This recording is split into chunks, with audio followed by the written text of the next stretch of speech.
The following is a presentation of the Belly Up Sports Media Network. Oh, wow. I forgot. Every damn... Ladies and gentlemen, it's time. It's Thursday. It's Korner Booth pregame. You ready? No debate, cause it's all. I'm too official, got the drip, I got the stores.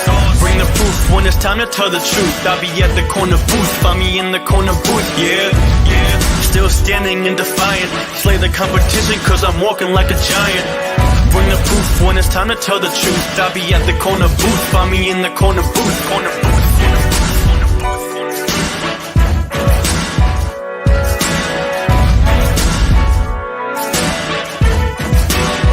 I see as well. Hey, I feel like I have not officially said this. I've tiptoed around it. Kate, will you marry me? Do I have to answer now? Or No, you have time. You can think about it. You can think about a way to say no without hurting my feelings if you want. Oh lovely. I'll send you a letter. Just don't even... Right, cool, thank you. Shit. I'll send you my address later so you can send it to my house. Yeah, I'm never giving you my address. I don't want you getting that close. Oh, I know. One thing I'll always keep from that damn video. Ladies and gentlemen, welcome to the Korner Podcast. I am your Korner Pregame, actually. I am your host. Matt, I always fuck this up every fucking show. Ladies and gentlemen, I am here in the Project 2 studios, a.k.a. my basement. It is Thursday. It is also opening day. It is final full weekend. Everyone peep the new 25th anniversary Diamondbacks hat. We're going to win 80 games this year, boys. It's going to happen. But, ladies and gentlemen, I got two amazing special guests today. First off, joining us from the Barstool Code in Chicago, ladies and gentlemen, the man, the myth, the legend, the Belly Up alum, rabid Saints, Alabama, and Rays fan, Oxenrider. Oh, what's going on, man? Long time no see. How are you? I know, brother, man. Listen, first of all, the flow is looking magnificent. Second of all, I was gonna make a joke saying that, hey, listen, nice crib you got there, but I know Chicago don't look like that. So, yeah. Well, the reason I have it like this now, I actually move into my new place tomorrow. So, place is kind of in boxes. So, I got a nice apartment in the West Loop of Chicago, moving into. Nice. But yeah, I would man. offer to help you move, brother, but that's a lot. I don't have a lot of stuff. That's a long commute.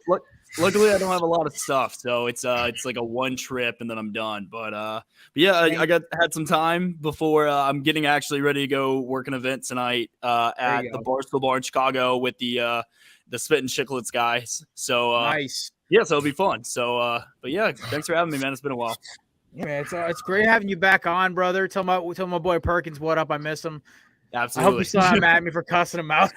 I really didn't cuss him out. It was more like he texted me 5 minutes before the show that he couldn't make it. I was like, fuck. It's all right, man. Listen, at this point, nothing's after the year I had last year, I could run a show solo and it wouldn't bother me. But also, ladies and gentlemen, joining us from the great state of Georgia, this man is a Falcons fan, a Call of Duty expert, and a diehard Braves fan. Ladies and gentlemen, from the Morgan Man podcast, my man Stacey Morgan. What up, man? Hey, man, what is going on? It's an honor to be a part of this live stream and podcast. Thank you guys so much for having me on. Well, the best part is we got a Dogs fan and we got a Tide fan. This is going to be an interesting episode. And also, Cruz is a Saints fan and Stacey is a Falcons fan. I can just already see it's going to be some fun. I mean, and look, of course, the man of misery, ladies and gentlemen, the fun-loving Aaron Rodgers fan, the TikTok Viking, and the best co-host on the planet, ladies and gentlemen, Matt Rodazzo. Aaron Rodgers may not be a Jet yet, but Aaron Judge is only 62 home runs away from breaking his record of last year.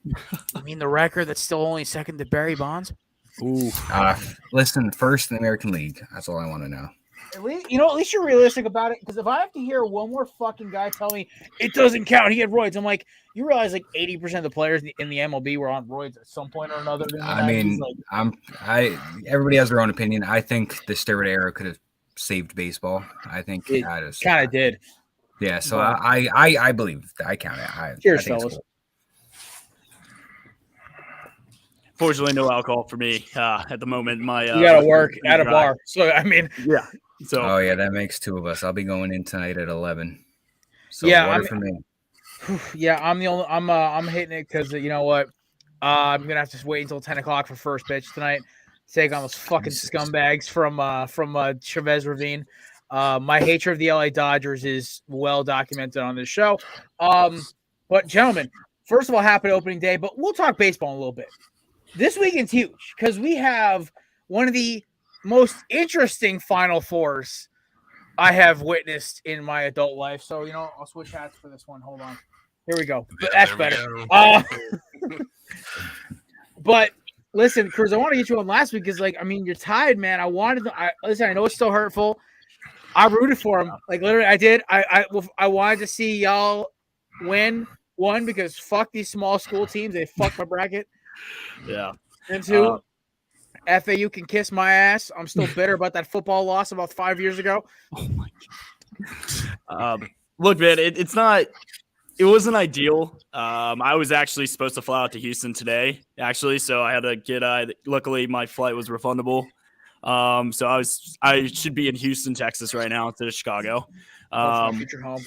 And man, it's rough to say the least because we by far were the best team in the country all year. I think we proved it. I thought consistently we had the best player in America. I don't know if what it was. I don't know if it was the injuries or it was just teams scheming around them perfectly or whatever it was. We just didn't show up when it mattered the most. I will say this, though. San Diego State is legit defensively. They're great. They're my pick to win it. Oh, I think they're going to win it all. Wow. I do. You play defense that well. Again, defense carries, offense doesn't. And I've watched these teams. I've watched all of them. You can't continue a hot streak like that after taking a week off. And there then you is come back. one. We're going to talk. Well, I'm happy we're talking about this because I wanted to bring up today. So I'm from Connecticut, right? Everyone knows I'm from Connecticut. So is Maddie. I fucking hate UConn. I've hated UConn since I was a child. The only UConn team I root for is their football team because they're underdogs. Yeah. Also, I got to thank UConn football because I got to watch Hassan Reddick live in college because of UConn. So I got to watch that man basically sack UConn's quarterback 4 times in the quarter. It's amazing. That being said, I tell that story way too much. UConn, to me, is a well-rounded, well-balanced team, and I think they are obviously the best pound-for-pound team on paper in left. No, 100%. Yeah, but here's the problem. They're playing the one team in Miami who – Miami goes against Texas, doesn't shoot a single fucking three almost the entire first half, doesn't shoot one the entire second half, and they just storm back because they're just aggressive. They're athletic. They're fast. They play opportunistic basketball. Where a lot of teams I noticed in the what is it this year? The tournament. Yeah. Can't think of words. If they don't get their way offensively, they shut down or throw out bad shots or make bad mistakes, or they just pray their star player takes over. A la Alabama with your boy, who honestly I think I thought Alabama was the team to win. The second I saw KU and Purdue get knocked, I'm like, oh, Bama's winning this. I'm gonna have to use Kevin and Cruz for the next fucking 6 months. Everyone did, and that's why I think seeing everyone else play, especially like last weekend, so watching the Elite Eight games, I just think San Diego State, their defense will make UConn make mistakes. My national championship game is. Like I said, I don't care who San Diego State plays. I just have them winning. I just think that defense carries. And look, they've been a solid program for years. They've never really gotten enough respect and credit for it. I mean, they're consistently good, but seeing what they did and out physical us, which we have basically had our MO be a physical, blue collar, bring your hard hat, and we just got pushed around and bullied, and that travels. And so I think UConn is a great team, pound for pound. You're probably right; they are top to bottom the best team. But sometimes being the best team doesn't matter because we can see that. But that's why I have San Diego State winning it, and I don't even care who wins the other game, to be honest. So my final is Miami. San Diego State. I agree with you. San Diego State, I watched them. They are a bunch of dogs. Those two get after it. On why I love Miami is because they fit a team that can beat UConn, where San Diego State will just play defense on anybody. Yeah. I watched them 3 games in a row beat a team I bet on. And every time I'm like, ugh. So I'm not touching that game. I'm not betting it during the Final Four this year because I can't bet on Miami, UConn because of gambling laws in Connecticut suck. But I think all of Connecticut should root for Miami so we can actually gamble on the actual national championship game because we're not allowed to gamble on it if the fucking Huskies win.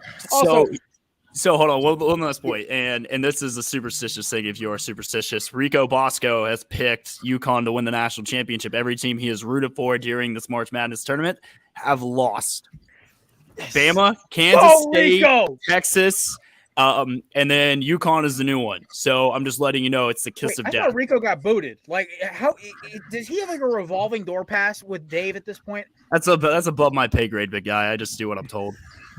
So he's pretty much the equivalent of like Drake betting on like boxing and MMA. Just always go against what Drake picks if you follow him. You know what's funny is that he's actually been pretty decent in the regular season and in conference tournament he was actually pretty good. Yeah. But yeah, this NCAA tournament, man, has been rough for him. I mean, but it's been rough for a lot of people. I mean, I think everyone's bracket got screwed after day one with Princeton and Arizona, and then you had Purdue and who was it, FDU or whatever they're called. I don't know. But yeah, I mean, this tournament's just been absolutely insane. So give me UConn versus San Diego State for the national championship, and give me San Diego State winning by 10. This, you know what? No matter what happens on Saturday, every team that could win these last four has a fun storyline. I think too is that it's going to be probably the most unique Final Four we've ever had.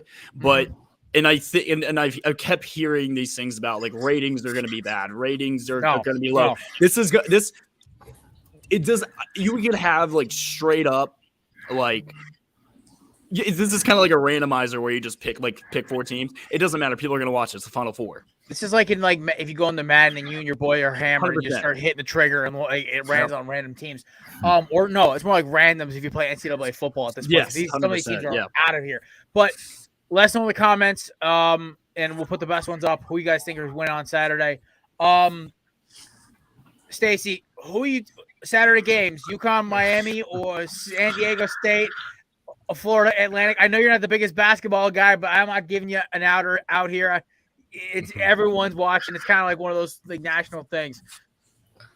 Well, honestly, from what I've kept up with it, and from any highlights that I've seen on YouTube or Twitter, Facebook, wherever the media outlet is, I'm really going Miami with San Diego State. I mean, this is going to be a no-brainer. Rank 5 against rank 5, and I'm gonna have to say Miami wins this at least by 10 this year. There we go. Listen, it would be the most ironic thing ever that like I know Kevin somewhere is laughing his ass off that Miami's basketball team wins the championship before the football team does again, and I would have to hear that repeatedly from a lot of my friends, but it's okay. Can I ask you a question real quick? Go for it. Do Georgia fans even watch college basketball? No. Okay. Unless their name's Anthony Edwards, no. Fair enough. Georgia basketball, I mean, it's atrocious. It really is. It's just going to take a good probably few more years and maybe under the right coach and staff to even consider going into the NCAA men's basketball tournament. Like, we're nowhere near what we need to be like in Alabama. So I have a suggestion, and I think it's a fair one. I think Kirby Smart should step away from the football team and come coach the basketball team, and in that way we can transition into him being the next great basketball coach, and give someone else. There. Don't fall for it. It's a trap. Yeah, because Kirby does have a mean-ass defense. Where does he pull these humans out of, man? I don't think like these guys are. It's like he pulled from the Asgardian rugby team or varsity team from whatever the hell universe these guys are from. Like Nolan Smith, who the hell is that tight end too? The one, Daryl Washington. Daryl Washington. Like holy shit, man! Even their quarterback's an athletic Baker Mayfield. Like what the hell is this? So we're right now we're mocked at 29 to draft the tight end, which I wouldn't hate if he fell. I honestly love that for your team. Me and Matt, of course, did part one of with Mason our we did part 1 of our our Mock Mock mock draft, and I did my trades. I know Stacy was Stacy. I got to ask though because we're going to transition to football. But Maddie, quick, who are your picks for Saturday? I've got San Diego State and UConn. However, I will not be upset if Miami goes because then I could bet on it. When you throw that curveball in there, I am now more inclined to, I don't mind the Huskies dropping a game if I can. That means I can put $10 on the game. But no, in actuality, I do have UConn and San Diego State going. I guess to be a homer, I'll take UConn to win, but I do agree with Cruz in the sense of defense is going to carry, and I think San Diego State is going to be a real tough opponent for any of those teams to beat. So I do realistically have San Diego State win the whole thing, though. I may throw a futures bet on San Diego State just for shits and giggles if UConn wins because fuck UConn. But also if sorry, I didn't mean to cut you off. If the Georgia basketball team's looking for an offensive powered coach, I recommend a free agent instead of transitioning another coach. Adam Gase is out there, once referred to as an offensive guru. No. Well, now I'm switching back up. I think the Miami hat on. Also, DJ, be nice. That's mean. People can say people from Ohio don't have teeth either. Comment right now. You're good. Listen, DJ basically is our honorary 4th member of the corner booth. This man spends more time in the KB studios than half of my former co-hosts have. I honestly might offer him just to be our other 4th Thursday guy because at this point, I'll just text him. I'm like, yo, you want to come on? He goes, yeah, hell yeah. And he's basically Daniel Jeremiah meets Jonathan Gannon, and he doesn't like the Jonathan Gannon comment anymore because, I love ripping on mine about that. But anyway, we're talking mock draft. Me and Matt, of course, did ours. If you haven't seen it, it's on our Twitter. Mason dropped a poll. Somehow Matt fucking won, even though I don't understand how because his draft had no trades. My draft had trades and air horns. But my biggest thing was I had Lamar moving draft day to the Ravens. I mean, to the Falcons. Then the Falcons using that pick to take, the Ravens. I keep flipping birds here. See what I did there? So I had the Ravens taking another oversized white quarterback with their Joe Flacco 2.0 in Will Levis, and that was a number 7 pick, and I also had the Packers taking a receiver to tackle because of the Aaron Rodgers trade. Even though now hearing that they're not going to use a first rounder in this trade, I might have to amend my first round pick again. And then I had the Eagles trading back with the Patriots to go get Brian Branch at 14 because they don't need him at 10. He'll drop. And Howie's not one to trade up unless it's necessary. I'm looking at both your mocks right now. Yeah, I got to go with Matt. Yeah, I'm sorry. Perfect. It's I thought we were friends. We are, but I see a few glaring holes in your mock draft. What? Because I have CJ above Bryce? Oh, I don't care about that. They can go 1 or 2. I'd prefer Bryce to go to Houston. I think he would. I like Bryce in Houston too. I think it works better for his system. I do too, and I think Bryce would actually be more successful in Houston than for the beginning of his career than he would in Carolina because Carolina, they need so much. Yes, they are signing names that would have been great a couple years ago, but I think they're still probably at best 2nd in the NFC South. I think right now, Texans, they're kind of in line. I mean, your only competition right now is Jacksonville, and were they a one-hit wonder? That's what I said. I said they're a 9-win team if they get a couple right picks. Yeah. I like Will Anderson to Arizona, even though I think someone's going to trade up for that pick. Anthony Richardson is to the Colts. That makes sense. Seahawks, I think I would just flip-flop Tyree Wilson with Jalen Carter.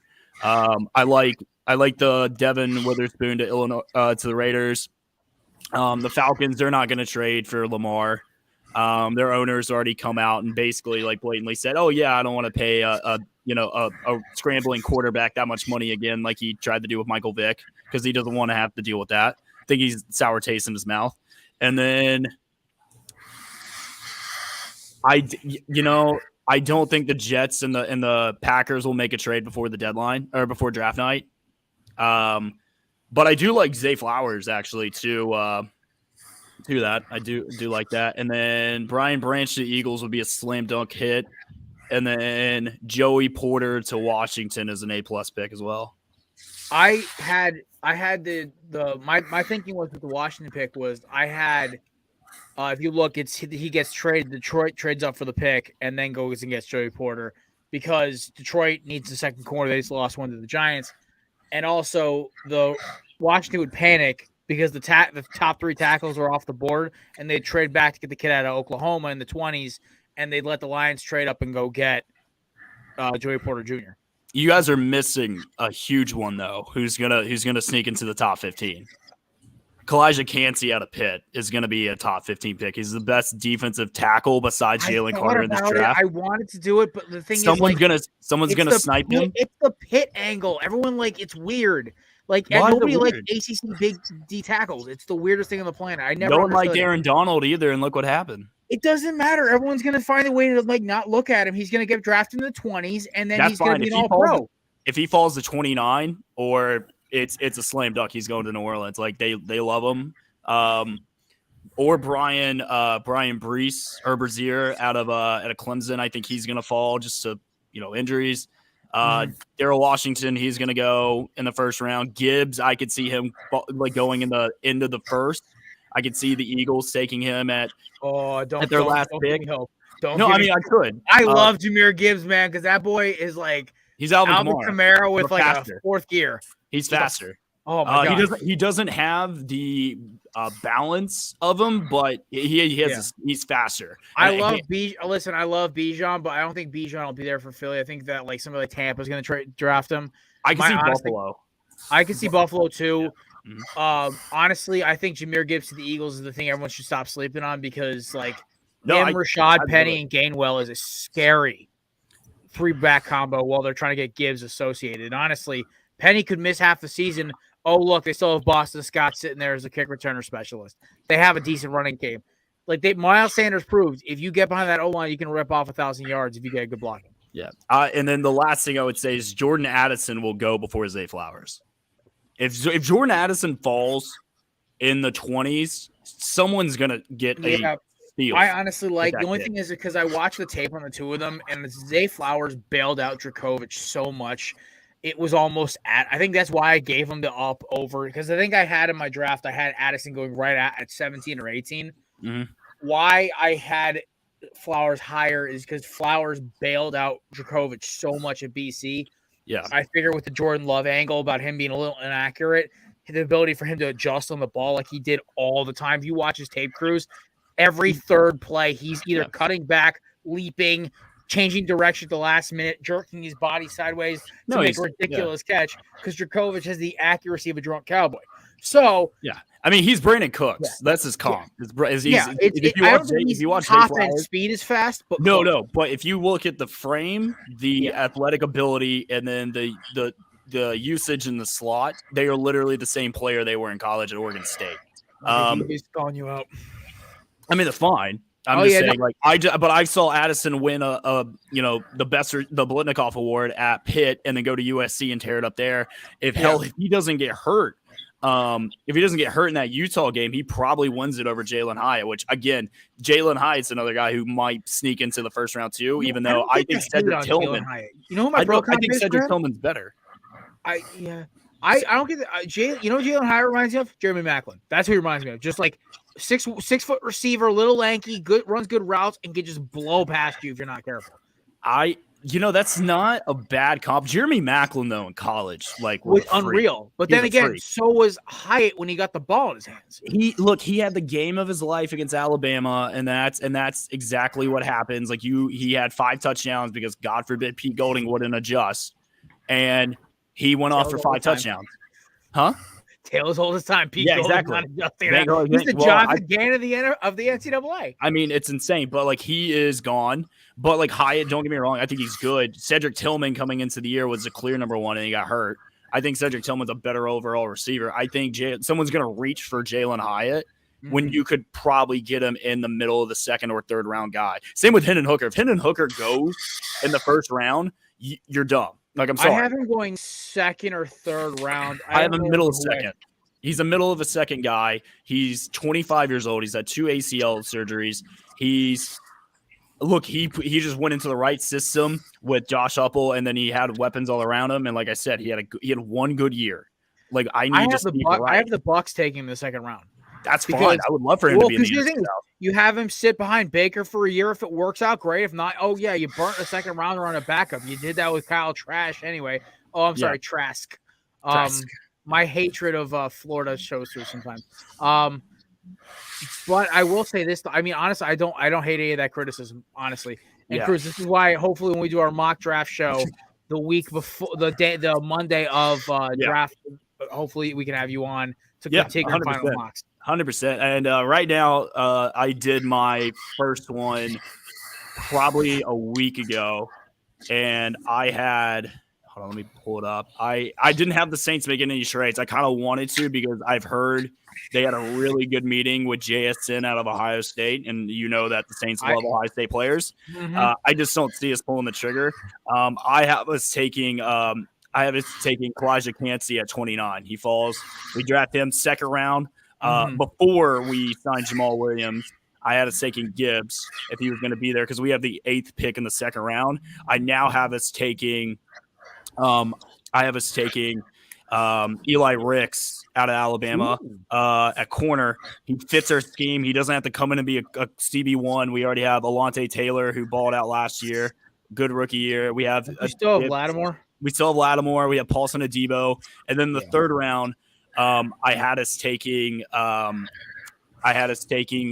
Dell out of the wide receiver, or not the wide receiver out of Houston. Yeah. For Philly, I had us taking Branch, then us trading either back or taking Gibbs at 30. Then I think I had us taking Keely Ringo in the second round. It's not bad. That'd be good. I don't get the hate on him. I watched his tape twice. I watched it sober. That's how intrigued I was. Usually I watch tape with a beer or two in my system. I sat there staring. I'm like, where is the hatred? Like, I'm loving him more than I like Joey Porter. It's the same frame. So the reason I picked Ricks over Ringo is Rick's higher too. He's a bigger body guy. He fits our scheme incredibly well because we play a lot of bump and run man coverage, and he just fits that. Ringo is more of a zone coverage kind of scheme guy. He's a little bit smaller, but when he gets the ball in his hands, he's athletic as hell. And plus, there is that Louisiana, New Orleans, LSU connection. It just makes sense from a scheme if he fits there. And plus, I mentioned like he'll probably be corner too, just to have like. Yeah, Lattimore and Ricks, and then Alontae Taylor, and then I just feel like we don't really need sexy picks because we already have a good team. You need cheap picks. We do. We need picks. I would love Gibbs Philly. That would probably be one of my favorite picks in the draft because I'd love to see him and Jalen and Devontae Smith and Landon Dickerson all together. Even though that would ruin our NFC chances. But yeah, you know. Yeah, I mean, listen, we gotta get payback for the Gardner Minshew Bowl last year. I don't want to talk about that game. I was waiting for an angry tech. Like you texted me, and thank God I was so baked I couldn't even see straight because I was like, Cruz, shut the fuck up. I was hungover at a hotel bar in New Orleans on New Year's Day. Yeah, and you were texting me, I'm hungover, baked out of my mind, and literally I'm sitting there, I'm like, I don't care. I just want to like give Gardner Minshew an inverted mohawk with that stupid ass hair. I thought AJ Brown was going to commit homicide in the sideline, but Stacy, you've been a little quiet, man. I want to get your input. Who is your Falcons dream first 2 rounds? What do you want your birds doing, man? Like, what's going to get the dirty birds out of the basement and into the mudroom? All right, you might have cut out. All right, we'll let you reestablish Matt. The Falcons, honestly, like Cruz said about Will Anderson Jr. out of Alabama, with going to the Cardinals.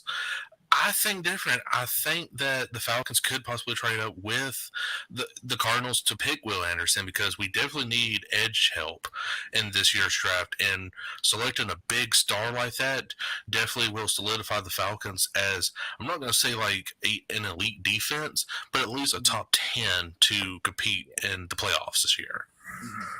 I love it. I do. And before we'll let you finish the next part. Cruz, I know you got to go. I appreciate you, brother. I got the signal. I know. I listen. I've done enough shows with you. I know how it goes. Yeah. Hey, listen. You haven't checked out the Oxcord Pod. Whenever he does it, awesome. Thank you. And also, listen. Check out his pod. He runs the Barstool New Orleans account. My man, Cruz Oxenrider, ladies and gentlemen. Kill it, buddy. Appreciate it. Also, shameless plug. My first content piece for Barstool Sports comes out tonight, 8 p.m. Eastern. It'll be on YouTube. It's like a New Orleans crime thing that we're doing. So I'm a part of it. It's first content piece I've gotten to do with Barstool Sports. Hopefully it's the first of many. Definitely check it out. Follow me on Twitter, The Real Cruz Ox. I'm sometimes funny. But I thanks you guys for having me. And obviously I'll be back anytime I can be. Cruz, love you, buddy. We'll see you in a few weeks. All right. See you, man. Stace, I appreciate you being patient. I gotta let the man listen. The man's a professional. We gotta let him work. Okay. I love the Will Anderson trade up. I think it's a great idea, especially for what you guys need. You guys haven't had a good pass rusher since that 1 year of Vic Beasley, and then before that was like Johnny Abraham. But what's the second round looking like for you? Well, see, I really don't get much into the second round, but whenever it comes to the Falcons, after you select your edge rusher, you got to go with a top talented wide receiver because you need someone to complement with Drake London this year. Yes, Kyle Pitts is definitely a great option to complement with Drake London, but also you just need that extra versatile weapon that is like Drake London side by side. And just like a Julio Jones and Calvin Ridley duo, you got to have a London and whatever kind of top talented wide receiver beside of him to make threats, and who's going to get double team, triple team, and so forth. So you definitely, the second round needs to be a wide receiver. Jalen Hyatt, maybe. I think that'd be a perfect fit for y'all. Listen, a vertical guy like that just to blow the doors off of a defense. I think honestly, Jalen Hyatt, maybe you guys should back up into the first round, or maybe he's right there at because we always see one receiver drop for some fucking reason. I think unfortunately it's usually the rule of 4. Only 4 receivers usually get drafted in the first. I think the 5th is going to be Hyatt. I think Hyatt's going to be there. I think that's a total Atlanta Falcons pick. So I love that for you guys because honestly, that gives Ritter a guy to blow the barn doors off the back of the defense. Maddie, you've waited long enough. Your ideal draft night, now that we know that your guys aren't actually trading your first round picks, what's going down in Jet Town? I'm guessing. Oh, I like that. What's going down in Jet Town? I'm guessing you want Paris Johnson out of Ohio State. So the Jets have a handful of holes on their team right now. Big one besides quarterback, which I think everybody believes that it's already solved.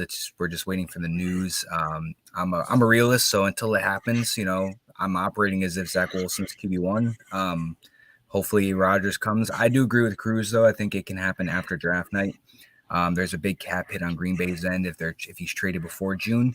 I'm pretty sure the Jets about that. Oh my god, it's like 40. It's like 40 million on the cap for the Packers if it's before June. June. Live in my basement, so you can always tell me when I'm about to fuck up when I do stupid shit like this. I should have realized this. I think after June 1st, it's only 15 million. So I'm just saying I wouldn't be surprised if this goes on longer than all the analysts saying. Give it another week or so. So with that being said, the Jets' biggest holes, in my opinion, right now are right tackle. They need help at safety. They need help at linebacker. They need help on the defensive line. We have 4 picks in the first 3 rounds, and I have a quick, easy way to solve all of those holes right now. So first round, I'm taking the best offensive tackle available. I like Peter Skronsky. I think I had him going to Atlanta if they stayed at their pick, just to boost up that offensive line a little bit. I know they were really good last year, but they added a little extra to that to help Desmond Ridder if that's going to be the QB1. But if he's not there, I do like Paris Johnson. So if Skronsky's off the board, I like Paris Johnson. If Paris Johnson's off the board and so is Pete, I like Broderick Jones. So those are my 3. I think one of them will go to the Jets at 13. Nice. Now we have back-to-back second-round picks. We have 42 and 43. I'm hoping that they can snag Jack Campbell at I just lost my train of thought. I hope they can snag Jack Campbell at one of those spots, linebacker out of Iowa. I like him a lot. And then Defensive line, we have, if Brian Breesy were to fall, which I think he can go sooner, but if Brian Breesy can fall, I'd love Breesy and Jack Campbell at those first 2 picks in the second round. And then if all that hits and everything's ideal, my last pick with the 3rd round, 74th overall, is Stacy's guy out of Georgia, Chris Smith, the safety. Just to help us out a little bit in that secondary. I like Chris Smith tape. I do. So I'm hoping that, we got 4 picks in the first 2 rounds. If everything adds up, we get a tackle at 13, we get Jack Campbell and Breesy at our back-to-back seconds, and then we get Chris Smith at the 3rd round pick. Listen, if my Eagles go Brian Branch, Jahmyr Gibbs, and then Keely Ringo, I will shave down to just the handlebars. That is, you'll heard it here first. If that happens. Also, to add to that, 2-man-2 handlebars if this happens, Baker Mayfield style.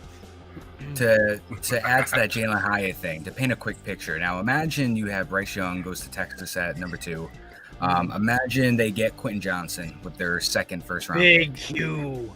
Now, just paint the picture of 2nd pick in the 2nd round. They take Jalen Hyatt. You got Jalen Hyatt, Quentin Johnson, and you have Bryce Young, and then you got Dalton Schultz, Dameon Pierce. I think that's a phenomenal offense. And they got Nico Collins, John Mechie could come back hopefully.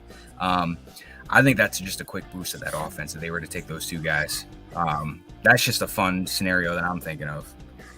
Nice. I'm loving that a lot.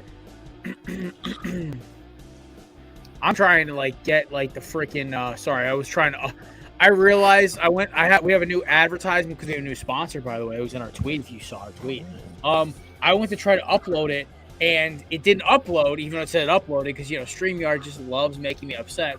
Even though I will give it credit, I haven't gotten booted from StreamYard in a week, which is great. So our new thing is up, by the way. But I love it. I also love the fact we went across our favorite teams. I think also our mock draft show with Cruz on the Monday before the draft's going to be fun.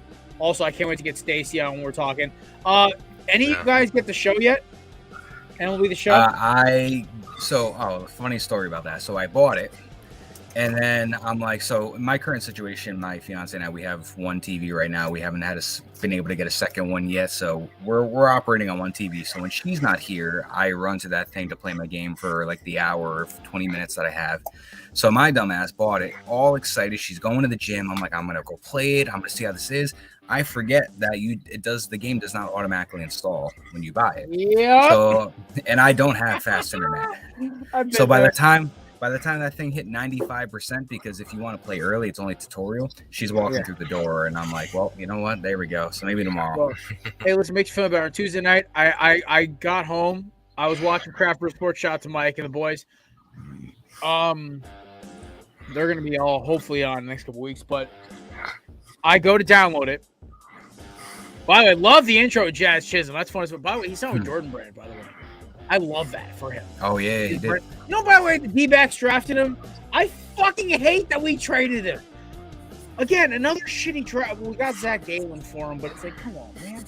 But I'm like, it's like, damn it. It's like Arizona, it's like the kiss of life. When we trade you to another franchise, unless you're Justin Upton, you become an all-pro, like an all-pro. Unfortunately, Justin Upton, whether it was playing for the Braves, Tigers, Angels, or Padres, my man just could never get to a hitter's park again. I made this joke once with a baseball guy, before we go to break. Justin Upton would be close to 400 home runs right now if he stayed in Arizona, because the way he hit balls out of that ballpark, he didn't have to go to 4 straight pitchers' parks, because Atlanta is one. You also have Comerica Park, which is the size of a fucking runway. And then you also have San Diego, and San Diego's kind of half and half. And then Anaheim is besides where those rocks, which are so fucking cool. Yeah. That's my favorite weird feature in a ballpark. But anyway, little fun fact about Justin Upton. I still have his All-Star Diamondback jersey. Even though I know he'll never play for us again because we have the most talented outfield farm system in the entire league.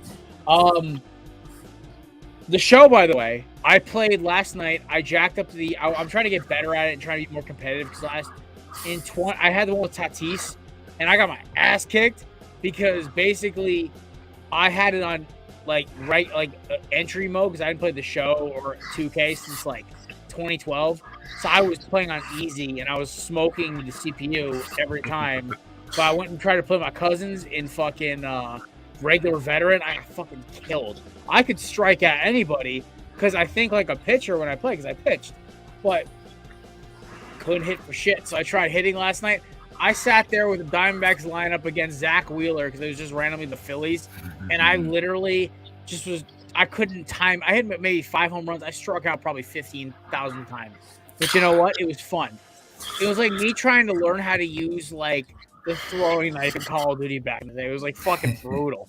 But that being said, I cannot wait to get the show. Stacey, you play more of the show tonight. Stacey, you get it yet, or are you holding off? I'm good right now, man. Let's go. Oh hell yeah! Are you an Xbox, PC, or PS4 guy? PS5. You work for the Sith? Oh, you're the worst. I'm an Xbox One guy because Game Pass is free, baby. I didn't have to pay a cent for it. Hey man, look, I don't care. I mean, video games are video games to me, but yeah, listen, it's part of your livelihood, hopefully, right? But yeah, I've always been a PlayStation fan. I wish I could move my camera around. I got like every single PlayStation on this wall that I'm pointing at right now. PS2. I still have it. It's bulletproof. That thing won't die. I bought that thing in 2001 with my allowance. That thing won't die on me. Oh, ain't she pretty? Look at that. That is, you know what?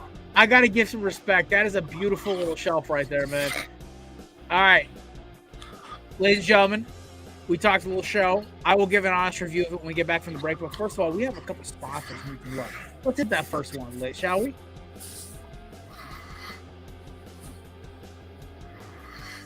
Geek. Apparently, there's no sound to it. So, listen, tickets. Why are you not playing sound? I'm a little disappointed right now. Anyway, SeatGeek is the official sponsor of the Korner of the podcast and Belly of Sports. I don't know why there's no sound to this. This is awful. This went brutally wrong. There's some sad comedian guy with no sound. SeatGeek, get $20 off your first purchase with code BellyUpSports. What the fuck was that? Well, you can tell where the advertisement money is going. I thought, you know what? This is my fault. I thought there was a pre-listed video with McCarthy reading it off, and I was horribly wrong. And that was hysterical. So I will have a better advertisement for next week. SeatGeek, official sponsor of the Korner podcast, Belly Up Sports, and independent podcasters everywhere. Holy shit. I actually like SeatGeek, by the way. I've never been sponsored by them before today. I actually used them to get some cheap Diamondbacks tickets back when they were playing the Mets 2 years ago. So, honestly, I like their stuff. I like them better than TickPick. Definitely better than StubHub. Fuck Ticketmaster, they're the worst. Definitely SeatGeek is my shit. I roll with them for a lot of stuff. I actually got some good concert tickets for my boys from Southeast Texas. Shout out to Whiskey Myers, my favorite band. But so love SeatGeek. Thank you for sponsoring the Korner of the Pod. And also to our next sponsor, the amazing people at cannabis.com. Listen, I used to dip. Stacey, you're Southern boy. I know yourself or maybe one of your family members or 80% of your friends. It's a culture. It's a thing. I'm making jokes because I have family from the South. Okay, that's why I'm making jokes. All right. Stacey might be the smart one here and not do it. Listen, everyone knew me. It was the Copenhagen Mint. Or if I had to be in a place where I couldn't actually let my shit loose, I'd be doing the Camel Snus. Was the closest thing to it, right? Yeah, winter green Camel. Camel Snus, baby. That was my go-to if I couldn't spit in class. So, I'm telling you right now, Canadips is that shit. I had a full honking lip, 3 pouches of their spearmint in work today, and my boss thought I was dipping. He goes, "What does that smell? You are dipping, aren't you?" I'm like, "Nope. It's CBD pouches, man. Doing good for my joints." And he looks at me, just shakes his head, walks back into his office. I'm telling you right now, the mint, spearmint, the mango, they all taste like Copenhagen. It is amazing. I'm telling you right now, and they are an awesome company to work with. They not only they shorted me a can on an order. They sent me my entire order again for free. No shipping, nothing. So promo code BELLYUP20 for 20% off. Official sponsor of the Corner Booth Dartboard, bonus cans, and like 1,000 other segments here at the Corner Booth. Love these tins. Oh, by the way, they're caffeine ones. Awesome. They're great for when you're in the gym. You forgot to take your pre-workout. And our last sponsor and our oldest sponsor are the amazing people at Meats Official. These guys have been sponsoring us since I was 25. I'm 28 now. I should tell you something. Great sunglasses. These have been through my work truck when I was a contractor. I have dropped these on the beach. I actually jumped into a chlorinated pool with these on once, and they're still good. These are my party glasses. These ones are a little more formal. These are discontinued. These are the Aquas. These are the ones I mentioned in our really corny ad that I released about 3 years ago now. Listen, they're durable, they're bulletproof, they're fashionable. They kind of fit that whole 80s appeal, which, I mean, you can't beat. YeastOfficial.com, promo code Corner Booth for 10% off. Official sponsor of the Corner Booth podcast, Belly Up Sports. They're just a good company. I'm not going to gas them up any more than they need to be. They got so many good styles, by the way. Just there you go. All right, let's get back to it. We are talking. First of all, my honest review of MLB The Show. Quick before we move on to more NFL talk, because I know we were already talking about it. I think so far the graphics are great. I'm also playing on the old gen Xbox One, so it's like I'm not getting all the craziness from the new gen, which is kind of why I did it. So far so good. The Negro Legends, the Negro League Legends, like mode I've heard is phenomenal. I'm actually going to try to play a couple of them tonight because they're like really cool situationally. I will warn you, they really made it a lot harder to get away with shitty pitching if you do the stick drawing version of the pitching. That's my style because I played 2K. Like, I'm telling you right now, if you let I let a slider hang against I think I was playing the Astros. Yeah, Yordan Alvarez hit the ball to the damn moon. Okay, so don't leave a slider hanging up in the zone. And you know what? As a former pitcher, I should know this. But, of course, my dumbass let one hang, and Alvarez hit it to the goddamn moon at Chase Field. Let's talk more football. Honestly, I was out enjoying the conversation with Cruz. Stace, I liked your input, though, about, like, the Falcons. Okay, so let me be honest, though. I only know a few Falcons fans. Would you guys want another mobile quarterback like a Lamar Jackson to be kind of like the second coming of Mike Vick? Because listen, he is an icon in ATL, whether you like it or not. And back when he first came to the league, one of my friends, the founder of the 3-point conversion, me and him talked about this for extensively. It's one of the oldest episodes I have. It's one of the first Sunday conversations I ever did, where me and this guy talked for 2 hours about Lamar Jackson, Mike Vick. And I said, listen, it'd be a perfect fit for him to go there. But I do love Desmond Ridder. I think he got a raw deal last year. And I think now with him, Tyler Algiers, maybe you guys will get another back. I love you guys getting Tajay Sharp out of Tulane. Yes. That's a perfect fit for y'all. I love him because he's a straight. You know what his pro comp is to me? He's a bigger Kenny Gainwell. Straight line speed, good ball catcher. Is elusive enough, runs hard. I think he's a perfect fit for you guys as Cordell Patterson gets into his twilight years. But do the Falcons fans want Lamar Jackson, or is it more like you want to see what you can do with Ridder first? Well, I want to see what we can do with Ridder first. Yes, Falcons fans, this has just been a non-stop Twitter feed notification going off every 5 seconds at work today. It's like, and I was actually watching the First Take with Joy Taylor that came from Colin Cowherd, and she was like, "All right, so who played for the Falcons last year?" They said Marcus Mariota. And she's like, "Who's going to play for them this year?" Desmond Ridder. She's like, "All right, just stop it. Atlanta don't even want to win." I'm like, okay, this is just BS now. The Atlanta Falcons do want to win, and you got to look at more than just the quarterback position. You got to look at defense. You got to look at the overall scheme of offense, and that's what the Falcons are fixing this year. And whenever going to the quarterback situation, yes, Desmond Ridder did get stumped with just 4 games, but he improved every single game. He almost beat the New Orleans Saints, for Pete's sakes, in his debut game in the regular season. Yeah. Yes, the clock management was not great, but he still almost beat them. And I know, almost is just like, from a far distance as well, or however that phrase goes. But still showed improvement.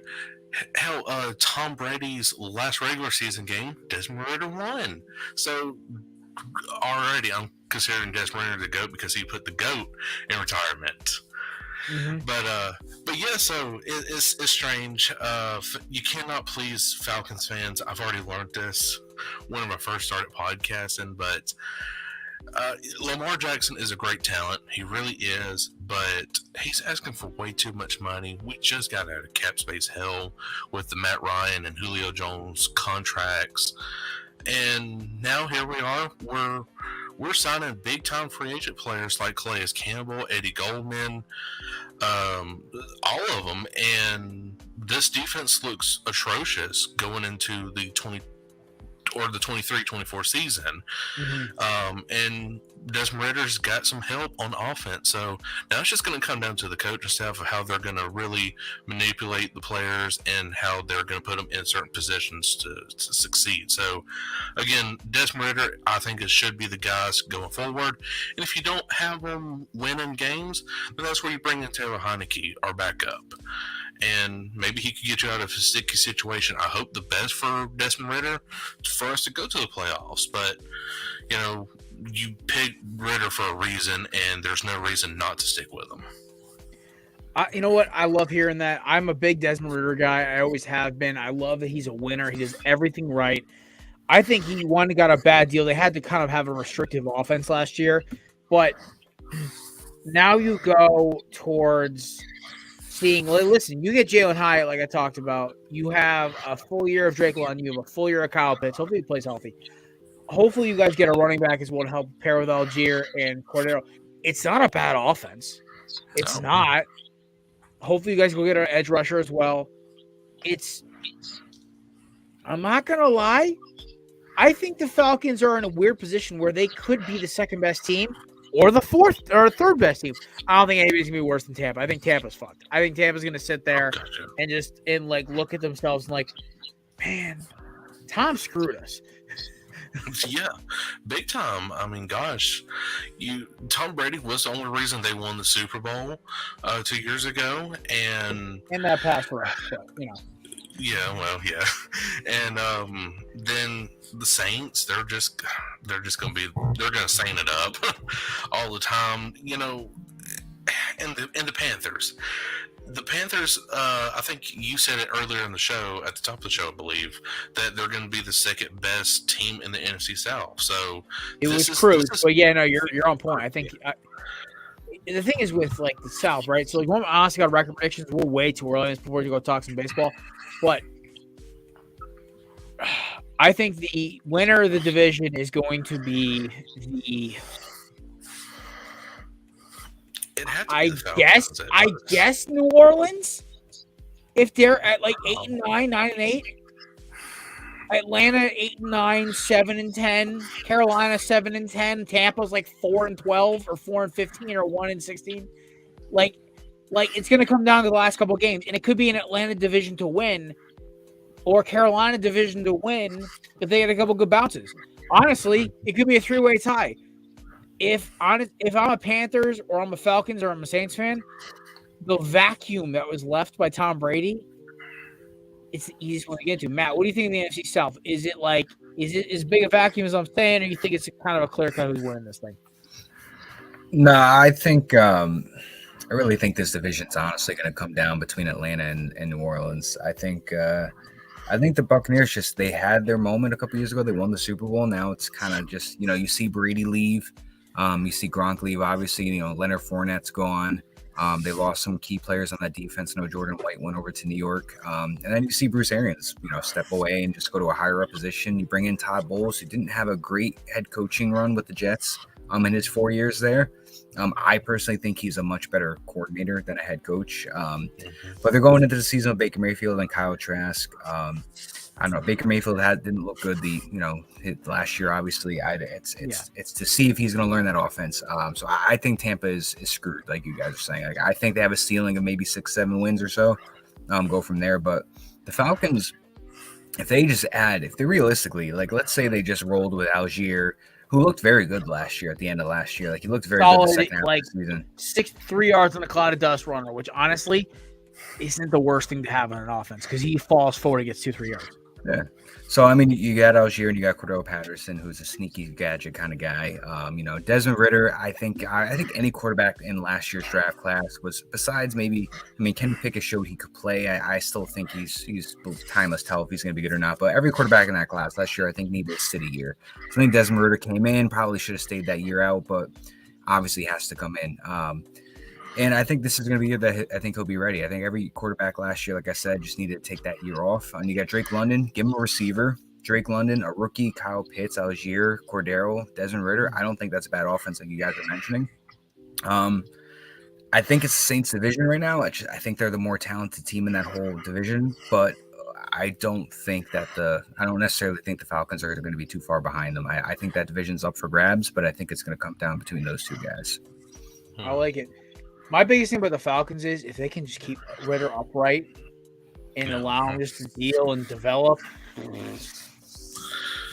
It's tough. They have a lot of holes on that team, and it's going to be interesting to see who they take with their first-round pick. Like I said, I was looking at that tackle, Skronsky out of Northwestern, to help keep Desmond Ridder standing up tall.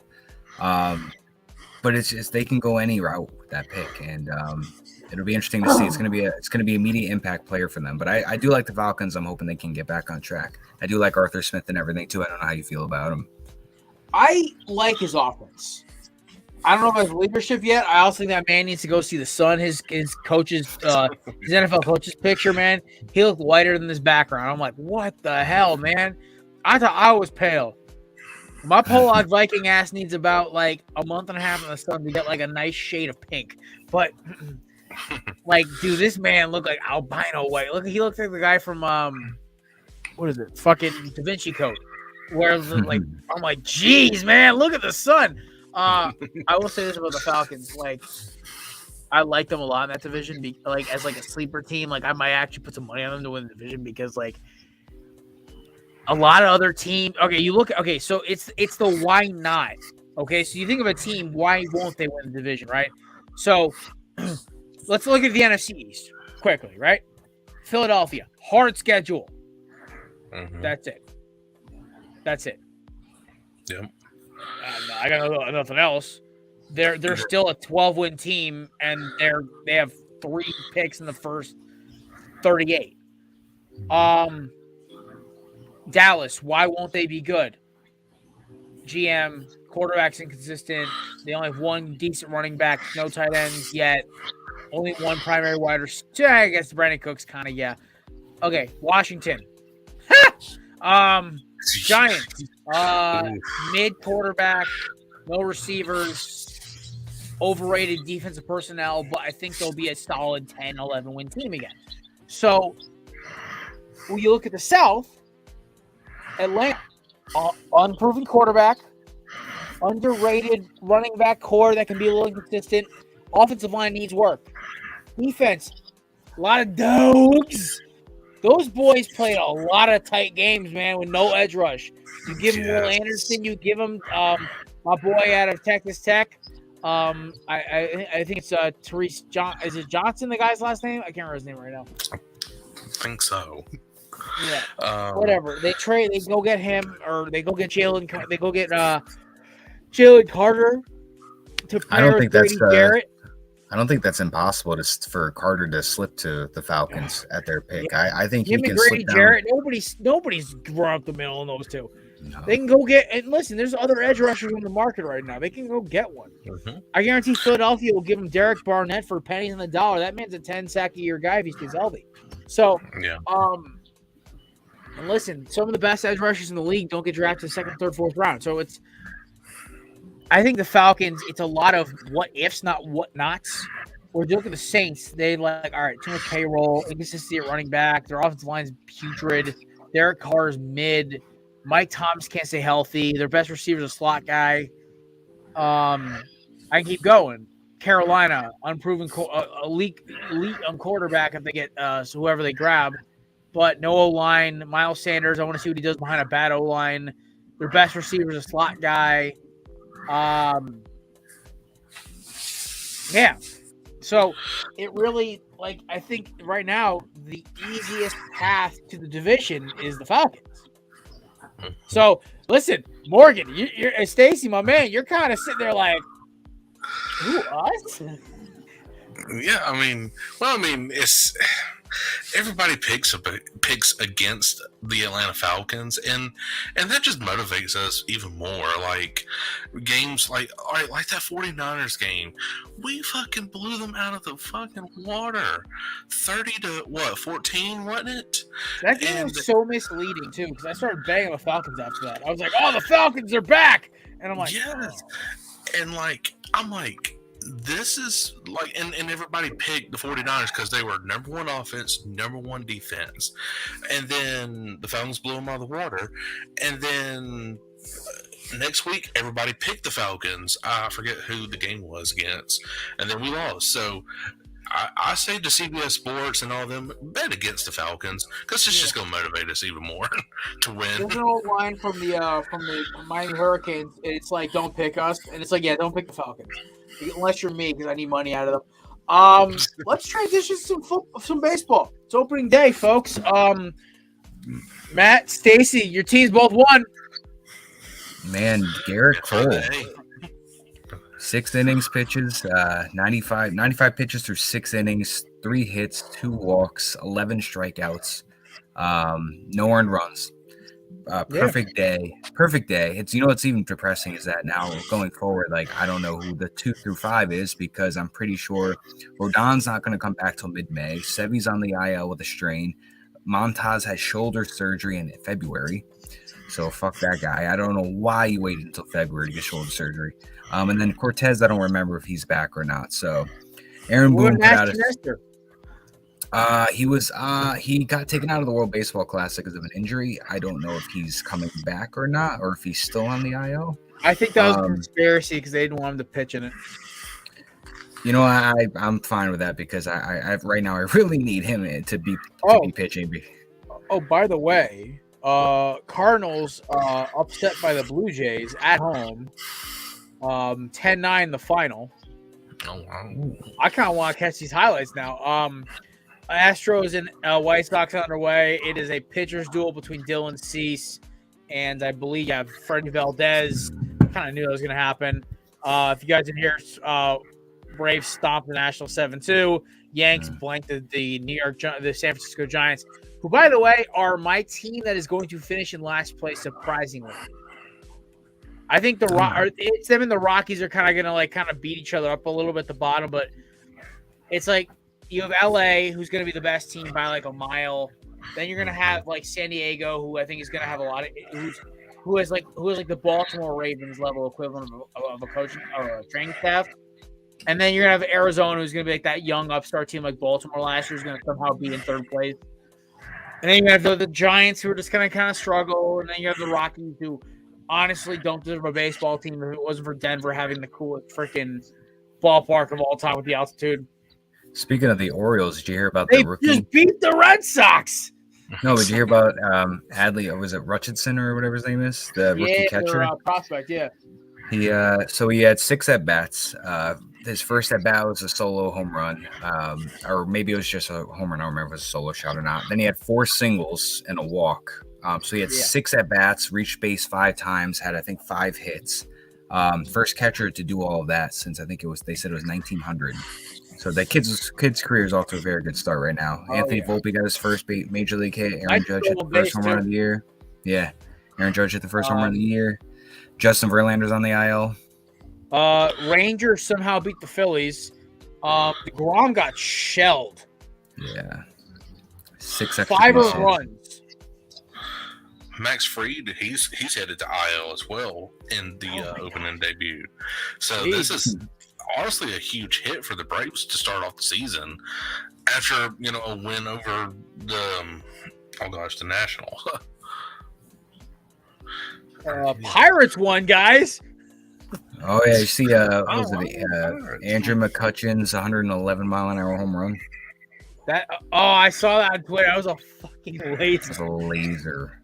The Mets pulled it out against the Marlins, even though Justin Verlander is going to be out until mid-May because of a shoulder strain. Twins blanked the Royals. Cruz's Rays blanked the Tigers. Well, the Rays also have like one of the best pitching staffs in baseball, so it's kind of like, yeah, no, they who'd they have on the mound today? Oh, they had McClellan. Yeah, that's why. Shea blanked them. But yeah, opening day in baseball, we still got Diamondbacks, Dodgers at 10, Rockies, Padres at 9:45, Angels, Athletics, nobody cares at 10:07. That's gonna be such a bad game. Oh my God, Ohtani's gonna blank them, and they're gonna get like one hit off a bloop single. Who's pitching for Oakland? Oh, they have Kyle Muller. Muller's like a number 3 starter on most rosters, and then you have Guardians, Mariners. That one. Luis Castillo versus Shane Bieber. That's actually going to be a fun pitching match. That's going to be a good game. Those are and two. And in Arizona, Zach Gallen versus Julio Reyes. That's going to be crazy. Oh, and Walker Buehler's already on the IL.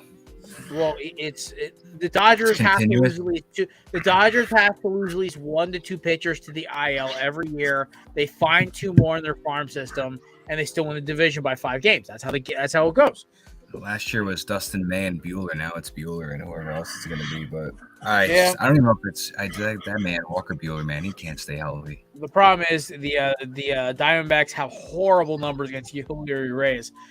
This is why I miss Clayton Kershaw. We were his freaking kryptonite, man. For some reason, the Diamondbacks were like the one team that could hit him. It didn't matter how good he was. It was like he could come off like almost a no-hitter and then get shelled by Arizona the next week. It'd be hilarious. But this is going to be a low-scoring game. Take the under if you can. But yeah, no, that's a baseball preview. I have some. You guys can comment on this if you want. You can drop some takes. We're coming close to the end of the episode. I think out of the AL East, it's going to be the Orioles and Yankees. I think the Blue Jays kind of sneak in as well.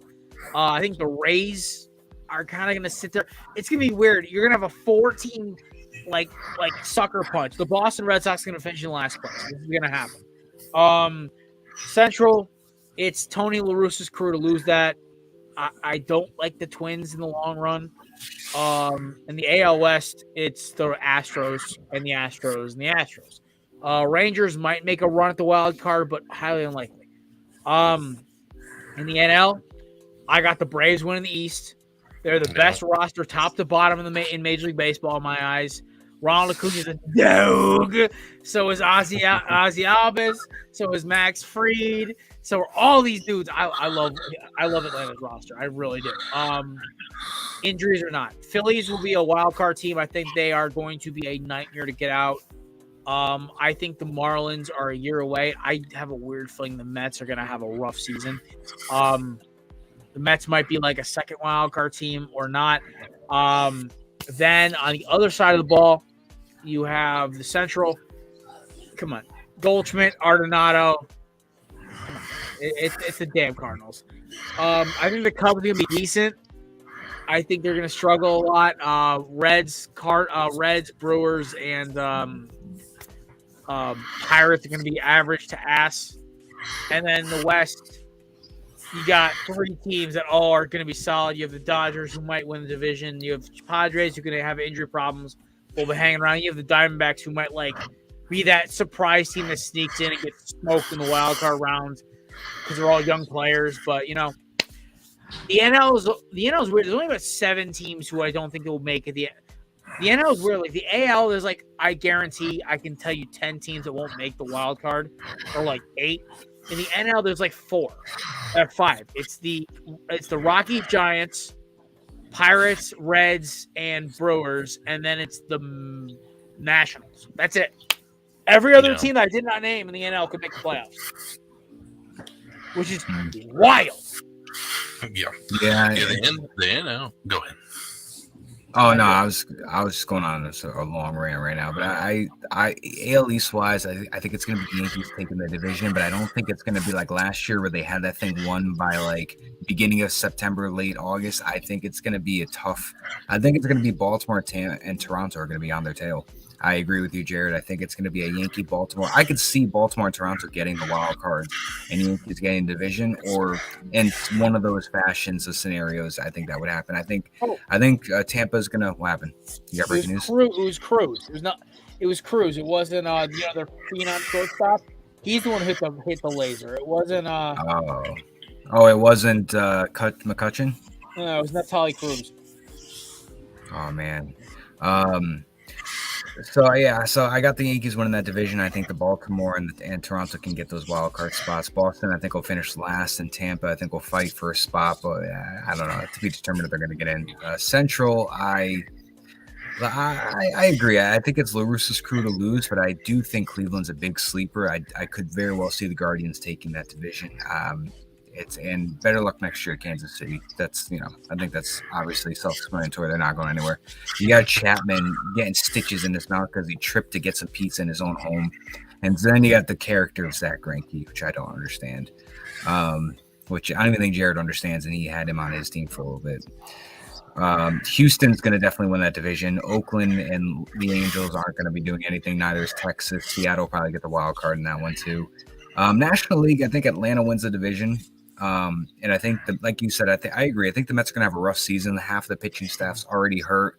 And they've lost Edwin Diaz for the year, and that's a massive loss for them right now. So I think they're going to have a rough year, but I think Atlanta wins that division.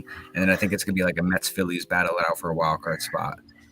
The Central, I like St. Louis. I'll always like St. Louis. They're always an underdog team. They seem to squeak in every year. But I do like Chicago as well, obviously. And I think Pittsburgh's building something special, but I still think they're a little bit away from being big contenders. And then in the West, it's the Dodgers division to lose. They win it every year. It's theirs to lose. I like San Diego. I'm not high on San Francisco or Colorado, and I do think Jared's Diamondbacks, much like not like Pittsburgh, but not to disrespect them like that. I think Arizona's in a much better spot. I think they're building something special too. A couple years away from doing some big things, but I think they're last year's Baltimore, where they're going to be like around there, like how are they this good, and they're like they may have a rough patch in August and just be just out of the playoff run. But I think here's the one thing that kept me out of that. Right, is like I had the same thinking, and I'm like, you know what, like besides Mad Bum, who alternates having a good year with having a bad year. So he had a terrible year last year, so he should have a good year this year. By the way, the Diamondbacks would have made the playoffs if they replaced 40% of the starters they had with Matt in the MLB with Mad Bum. He lost that many games. He lost that many games for us. So that being said, I completely agree with you. I think that they're going to be right around there. They need to go get like an Aaron Nola or like a Shane McClellan, or like they need to go get not McClellan. They need to go like a Blake Snell. Like you need to go like a number 1, number 2 pitcher to go with Galen and Merrill Kelly at the front of the rotation. And go get a fucking closer not named Mark Melanson. Yeah. Well, they had some good drafts too. And I think once those guys are ready, I think in a year or so, I think they can go from being like an 85 win team to like a 92 win team, kind of start back up there, get the Dodgers some competition. But the future's bright for Arizona. For sure. I mean, Stacey should know this name, Andrew Jones. Bro, even me and Matt knew this motherfucker is like shit. Like Andrew Jones was the dude, and like Andrew Jones made his round with everybody. Oh my! He just popped up on the Yankees for a year, so I was like, oh, this guy's he was nasty in the Yankees too. He had like 30 home runs. He had a good year, yeah. I love his swing, man. Oh my gosh, him and Gary Sheffield. His kid has the same swing. His kid is skinny as shit though. I got a question for y'all. Who do y'all think is going to be the first 100-win team of the season? Ooh, I'm gonna go. Stace. I don't want to jinx y'all, but I think it's Atlanta. Oh, actually, no, because that division is gonna be a fucking fist fight. Yes, definitely. I would say St. Louis. We don't have enough pitching. I wouldn't say the Dodgers because it's going to be Arizona and San Diego chipping at their ankles every 5 minutes. Shit. I could have been a homer and said the I'm gonna say Yankees. the Astros. I was If thinking they didn't- Astros and Yankees. But I was thinking Astros and I don't. Yankees again. I don't The think it'll be Yankees the can't Yankees pitch. only. They got no pitching right now. Everybody's hurt. Yeah, exactly. Matt, we'll go out and pitch. Yankees and pitchers, we got them. If you had at least Cole, Rodon, and Cortez, I'd say maybe. But the fact that you don't even have Rodon and and Cortez is I think 50-50. Shout out to our boy Mason, our boy Hector. It's Houston. Yeah. I think it'll. I know think way too many Astros fans. that's a safe bet. It's a toss up. It could be here forever because I'm Guys, thinking. it's Arizona. We all know who it is. I got Atlanta, the Dodgers, and Houston in my head, but I'm trying to get injuries factoring into everything. I really if they get Max Fried Houston. back quickly, it would be Atlanta. Because Atlanta's I have a weird feeling the Mets are gonna have a problem where they are gonna have they put too much of a target on the back. See, if they got Correa, I would have said the Mets are going to be the best team in baseball this year, but the problem is they have a hole at shortstop now. And it's not even like where Arizona has Nick Ahmed, who's a Connecticut boy and a Gold Glover and can hit 25 jacks a year if he understands that. Hey, listen, buddy, you only swing hard at fastballs. But I'm saying they don't. I don't even know who the hell's playing short for them right now. I mean, I like Nemo. I love Polar Bear. I love that pitching staff. But no closer, man. I'm gonna tell you, as a man who hasn't had a legit closer since Fernando Rodney, you need a closer to shut down games. You cannot do this I have a back. We got Juris Familia in spring training and we cut him because he's terrible. And I'm kind of hoping one of our rookies just becomes an elite level Archie Bradley level closer. I miss Archie. But yeah, no, I think it's the defending champs. I think they're the 100-win team. I don't think they're winning the World Series this year, but they're the 100-win team. Is Lindor hurt? Lindor? I thought Lindor's second base. No, he's short. Oh, never mind. Jeff McNeil's second, I believe. Jeff McNeil. Okay, yes, they slid McNeil over after the hole they have that you're thinking of is third base because they didn't get Correa, who Correa would have played third, and they didn't bring Beatty up. Or Beatty? He's in AAA, so they have Eduardo Escobar at third right now. My dog, Eddie! That's my boy, man.